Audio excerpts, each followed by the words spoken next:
কৃত্রিম সাধারণ বুদ্ধিমত্তা বা এজিআই, যা মানুষের সমমানের বুদ্ধিমত্তা অর্জন করতে সক্ষম, এটি বাস্তবে আসতে পারে মাত্র 2 থেকে 3 বছরের মধ্যেই, এমনটা জানিয়েছেন বেন গোয়েটজেল, যিনি এজিআই এর জনক হিসেবে পরিচিত। শুধু তিনিই নয়, স্যাম অল্টম্যান ও আগেই এমন সম্ভাবনার ইঙ্গিত দিয়েছিলেন। কিন্তু প্রশ্ন হলো, এই অগ্রগতি আমাদের জন্য আশীর্বাদ নাকি নতুন এক চ্যালেঞ্জ? বিশেষজ্ঞদের মতে, এজিআই বাস্তবায়িত হলে বর্তমানের অনেক চাকরি হয়ে যেতে পারে অচল। তবে এই পরিবর্তন একদিনে হবে না, বরং ধীরে ধীরে, যেমনটা আমরা দেখেছি জেনারেটিভ এআই এর ক্ষেত্রে। আশ্চর্যের বিষয় হলো, ঝুঁকিতে পড়ছে ভিন্ন ধরনের পেশা, আইনজীবী, গ্রাফিক ডিজাইনার। এই পেশাগুলো দ্রুত পরিবর্তনের মুখে।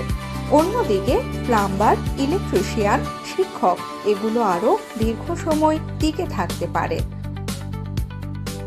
আর নতুন পেশা, সেগুলো স্থায়িত্বও কমে যাচ্ছে।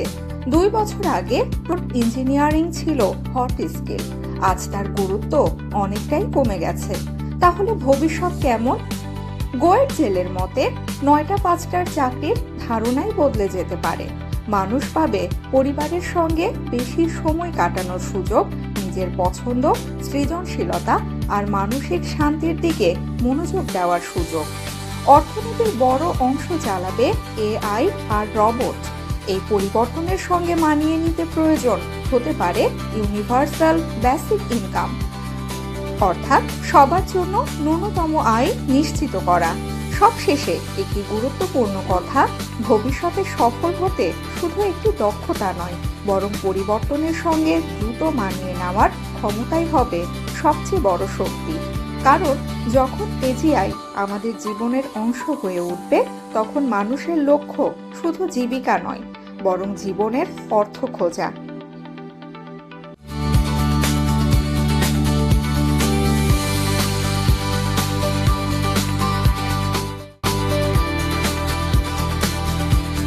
Industry News and Network.